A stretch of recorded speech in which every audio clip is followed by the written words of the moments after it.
Yogen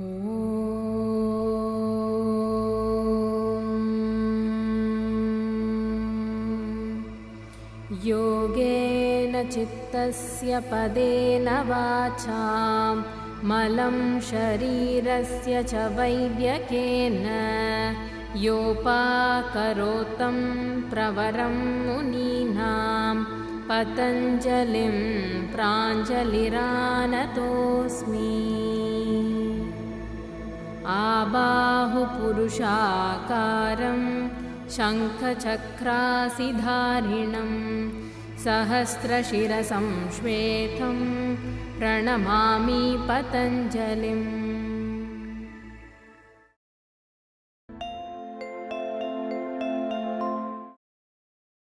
Good morning. Good to see you back in today's episode of Dhanurasana. Dhanurasana is a pose in the back bended or back extended position. This, as the name suggests, is a bow or a strung bow position where the body acts as the hard parts or the body of the bow, the rider and the limbs, and the hand stretches back like the string of a bow. Our Guru is Sri B.K. Saingar. The entire body of knowledge that we have, that we practice today, was practiced and propagated by him. One must study directly with a Guru. It starts by studying with a teacher and then gradually finding your path to a Guru who can truly guide you in your practice. Hence, we must make sure that we indeed go to a class and reinforce these associations with teachers. While DVDs, videos, etc. act as great bodies of knowledge, it can never replace a Guru. We'll proceed with today's episode and see how to do Dhanurasana.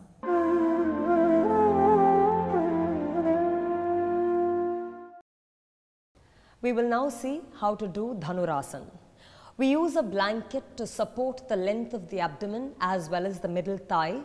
This is because when you go into Dhanurasana, sometimes the pubic bone may prick you, it may feel a little uncomfortable, and therefore we use the support of a blanket. We will show you exactly how it's done. So, we start lying in a prone position, where upon lying down, the practitioner adjusts the blanket such that it fits the entire length of the abdomen and goes all the way until the middle thigh. That way, the area of the pelvis, especially the pubic bone, and the abdomen are fully supported. The chest, especially from the below breast region, is in front of the blanket so that will be released nicely into an open curvature, arch, concave back position, the way Dhanurasana requires. So we start in this prone position where the practitioner rests the arm by the side of the shoulder, forehead rested on the ground. The legs are kept a little apart, hip width apart, not too apart, where the toes or the metatarsals, the front of the foot is placed down towards the ground. Lying down in this position, you first allow the shoulders to relax. You allow the length of the body to relax in such a way that there is an attachment to the floor when we start. After this, we'll adjust the parts of the body section by section. First dealing with the lower half, lower trunk, and then moving to the torso. Now, in this adjustment, we have also seen a similar adjustment in Urdhva Mukha Svanasana, which is in the previous episode. Any prone position requires this adjustment. It's critical that the abdomen stays rested, but stays rested in length so that the spine is not hanging, so that the spine gets the necessary length while going into the asana. For this, we will start with the adjustments. The practitioner raises one leg off the ground just a few inches. Raising one leg off the ground, the quadricep needs to be pulled away from the groin into the toe. So this quadricep usually rests on the ground, so it remains inactive. In order to prepare it into an active state, this quadricep must be pulled towards the toe, so the toe should be strung to the quadricep. While that is done, the thigh should roll from the back inside out, the way the buttock moves away from the sacrum. So the thigh should roll inside out, buttock moving away from the sacrum. So rolling the thigh and stringing the quadricep into the toe, you must then sharply push the groin to the floor, tailbone to the floor. The tailbone has a tendency to pop out. You should push the tailbone, pull the quadricep into the toe, roll the thigh out and then rest the thigh down. So when from the top you see the buttock, this will be a released buttock spread out, and this will be a tighter, as in a more congested area. This paraspinal release must happen. Similarly, we go to the other leg, where the leg is once again released, a few inches lifted off the ground. You have to raise the leg enough to be able to pull the quadricep into the toe, rolling the thigh inside out, rolling the buttock away from the sacrum. Once the sacrum has the freedom to move, you push the tailbone and sacrum inside and then place the leg back on the ground. The toes that are placed on the ground, the nails should not fall short. The nails should scrape the ground and lengthen away so that the leg is continuously long and active. Tailbone must be engaged. This is the arrangement of the bottom half. For the top half of the body, the practitioner then pulls the hand such that the palms are placed by the sides of the floating rib. At this point, I'd like to show you, the more the palm is in front, the more the shoulder drops. The more the palm comes behind, the more the shoulder is pulled back. When the shoulder is pulled back, the spine is active. When the shoulder is pulled back, the neck is long. The cervical neck is not compressed. Once again, I'll show you the difference. When the hand is in front, the neck length is just that much. When the palm goes behind, the shoulders are pulled back, due to which the neck length increases that much. It's a big difference. So the palms must be kept by the side of the floating rib. Once again, the floating rib on the side, it doesn't come in front, is the last two ribs at the absolute base. So the base of the palm must be aligned with the floating rib. Keeping it there, you have to pull the shoulder back, making sure the elbow is not falling out. Once again, when the elbow falls out, the shoulder droops. So you have to pull the elbow towards each other in a way that the arm muscles cooperate. Pull the elbows towards each other, roll the shoulder back. Once again, if the elbows knit too close, that means the arm muscles are not resisting. The shoulder should be pulled back and the elbow should be pulled until this elbow remains at the center, not out, not too in, at the center. The palm should be well pressed, as if the shoulder itself is pulling and adding weight to the palm. That keeps the shoulder area active. Here, the practitioner must then lift the chest a little bit off the ground and really hop that floating rib a little forward until this abdomen that's resting on the ground expansively rests. It's not going to be a dull, compressed rest. From this, we will then move to Dhanurasana. This setting is common to all asanas in the prone position, so that the body does not sleep in the prone position. Instead, it is actively preparing for asana. Here, I will show you one leg at a time. Bending the right leg at the knee, the practitioner then brings the leg or the heel towards the buttock, and then the right hand goes on to grip the right ankle. The hand goes over the top of the ankle and holds the frontal ankle. Here, there is an immediate connect between the hand and the foot, but also importantly, the shoulder and the foot. The more the leg is dull, the more the shoulder will droop. The more the frontal ankle pulls back, the more the shoulder lengthens, the upper arm muscle lengthens, the shoulder group of muscles are released, all in such a way that the neck gets length. You can see a big difference when the metatarsal pulls back and the arm is held in a way that the arm is tractioned back. This side of the neck is so much longer, this side of the neck is shorter, showing the amount of traction this leg gets in Dhanurasana. Here the practitioner then, strongly holding the hands around the ankle, raises one knee up. I am showing you one leg at a time. Raises the leg up. As the thigh raises up, you have to pull the frontal ankle back. You have to fight to pull the frontal ankle back and then roll the shoulder back. In that moment, you have to press the tailbone and then you have to really take the ribs in front. Making that arrangement, lengthening the thigh, the leg goes back down, the hand gets released without compromising the traction of the shoulder. The palm gets placed by the sides of the rib. Now the other leg. Bending the left leg towards the buttock, the practitioner will then hold the left palm around the left frontal ankle.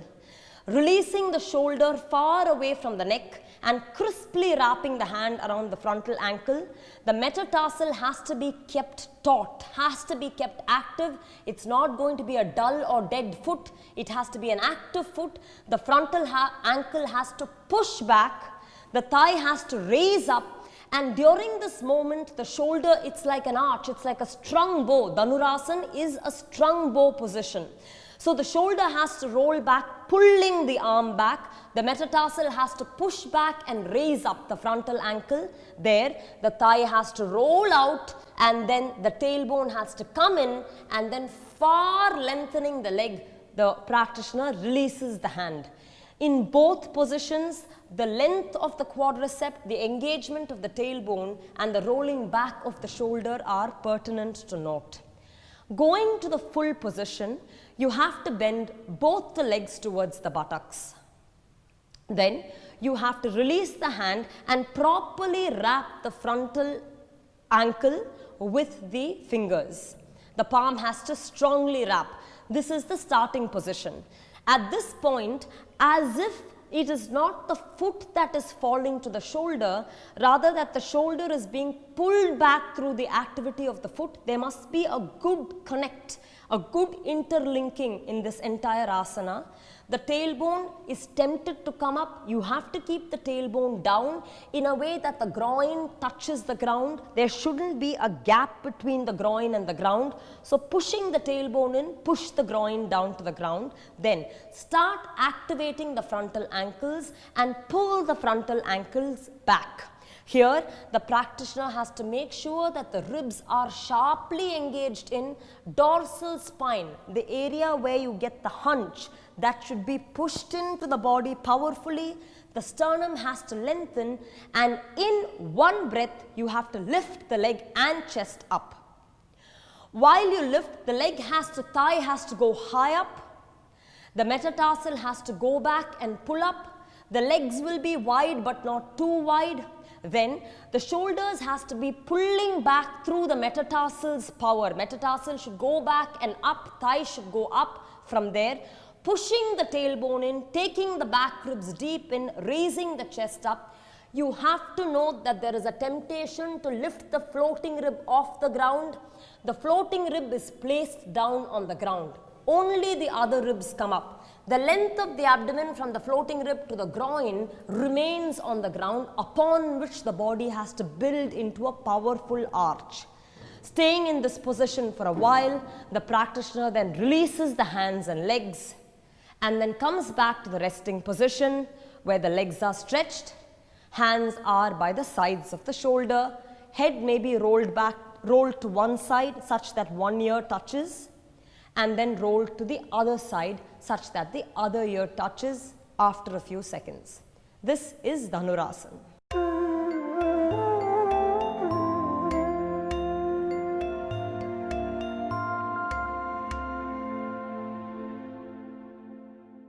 There is one more part in Dhanurasana that we'd like to add.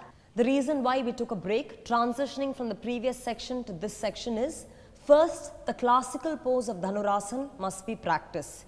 It must be practiced for several months to several years until a practitioner is able to get the entire structure of the pose, is able to feel the resistances and flexions of the pose. The muscular skeletal work of the pose must be complete. After that, we move to the second part in Dhanurasana, where we will show you starting from Dhanurasana itself.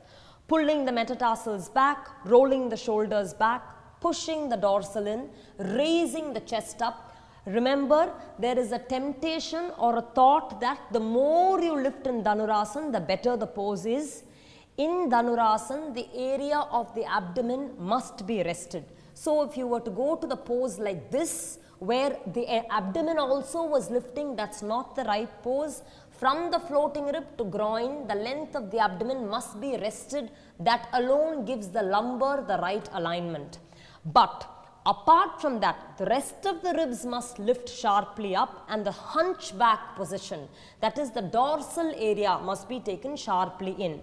From there, in order to tone the entire abdomen, the practitioner may rock back and forth such that the entire area of the abdomen gets blood circulation and a proper toned massage. So this back and forth rocking is the second stage you may move to.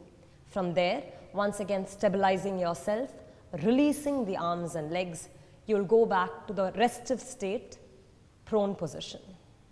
In the restive state, as I mentioned, the arms may be kept at shoulder level, head rotating to one side for a few seconds and then the other side for a few seconds or minutes. And also you could keep the forehead on the ground and release the palms by the side, palm facing the ceiling, and you could also be in this position. Both would be the restive states in the prone position.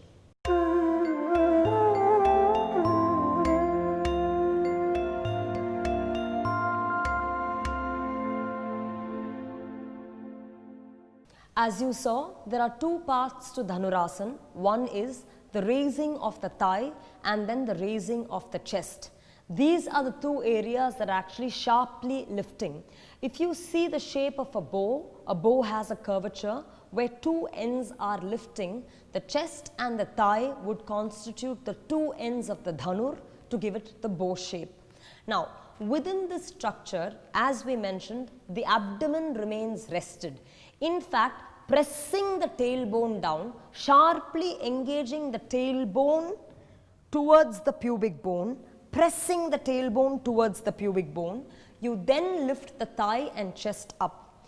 For some people, they may find it difficult to establish the curvature of the two side portions, that's the two far ends.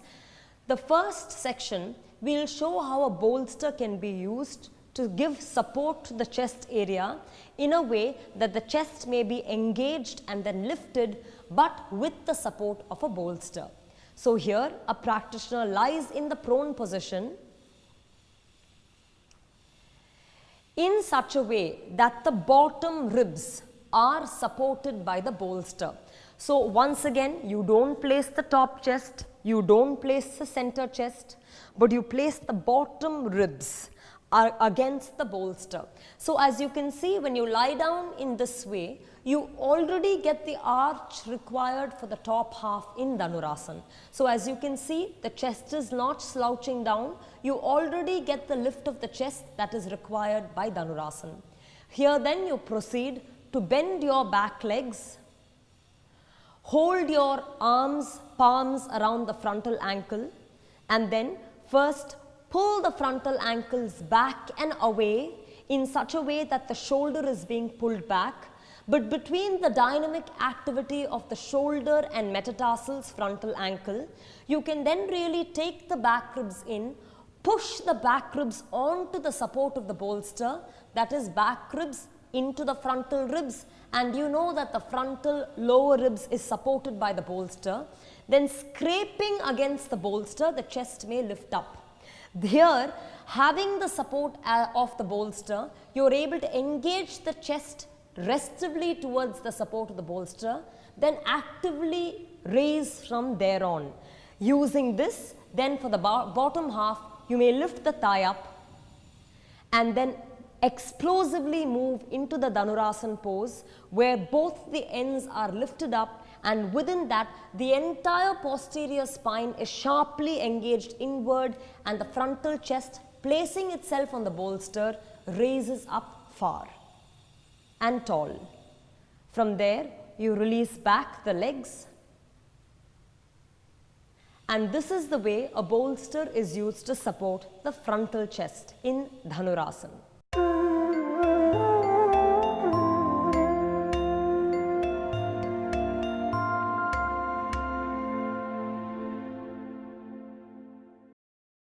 We just saw how a bolster could be used to support the chest in Dhanurasana. That one end, the chest, is a lifted end. The other end, as you saw, the thigh also was lifted off the ground. Now we'll see how the bolster could be used to support the thigh.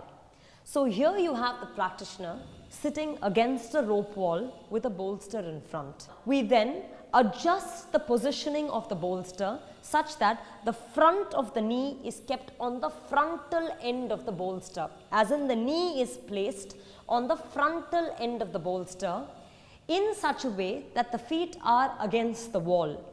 The feet are completely placed on the wall, the feet are kept a little apart, as in hip width apart, and then the frontal knees are kept against the front end of the bolster. By front end of the bolster, I mean the edge of the bolster that is closer to the wall. From there, you hold two even ropes behind you, one rope of one hook for each arm. From there, pushing through the feet, you will have to come into the position of rope 1, which we showed you before. This is a much steeper incline, but much more closer to Dhanurasana, where you are closer to the ground. Pushing off the feet, that is with the entire foot placed against the wall, through the foot you will have to push the tailbone through, bring the hip forward in such a way that the thigh remains up for Dhanurasana, the way is required.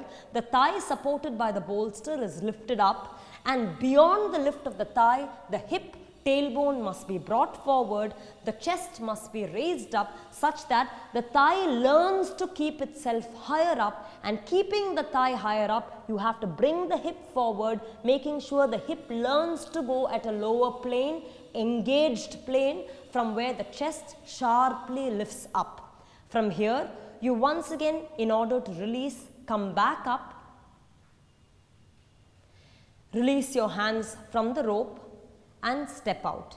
This is the way a bolster can be used for the support of the thighs.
We saw Dhanurasana in both the classical and prop-assisted variations. Dhanurasana greatly helps with the length of the spine, especially postural correction, because there is a strong engagement of the dorsal spine frontally forward towards the sternum. Conditions of a hunchback or a tight dorsal are immediately mitigated. Similarly, patients with slip disc are greatly benefited from the practice of this asana.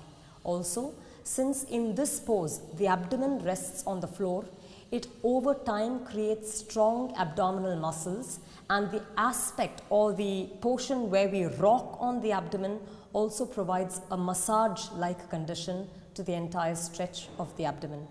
This was Dhanurasana. This would be the last asana in the back bend section. In the upcoming portion, we will see restorative poses.